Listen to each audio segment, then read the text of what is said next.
கிறிஸ்து எங்க இருக்காரு? நமக்குள்ளதான் இருக்கிறார். நீங்கள் மரித்தீர்கள், இப்பொழுது உங்களுடைய ஜீவன் கிறிஸ்துவுடன் தேவனுக்குள் மறைந்திருக்கிறது என்று சொல்லப்பட்டிருக்கிறது. அப்ப பாருங்க, நம்மளுடைய ஜீவன் கிறிஸ்துவுக்குள் கிறிஸ்துவுடன் தேவனுக்குள் மறைந்திருக்கிறதா. இப்படிப்பட்ட இதையெல்லாம் நாம் ஆவியானோர் துணையோடு நம்ம அந்த வசனத்தின் ஆழத்தை உணர்ந்து கொள்ளும் பொழுது, நிச்சயமாக நாம் கிறிஸ்துவை சுமந்து கொண்டு போகும் பொழுது அந்த இடம் ஒரு வெளிச்சம் நிறைந்ததாய், பிரகாசம் நிறைந்ததா இருக்கும்.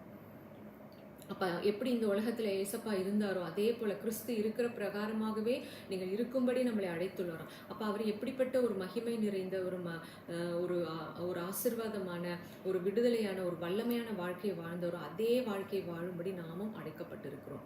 ஸோ கிறிஸ்துவுக்குள் நாம் சகல பரிபூரணம் உள்ளவர்களாக இருப்பதற்கு அவரை பற்றி யோசிப்போம், அவரை தியானிப்போம், அவரை பற்றி பேசுவோம்.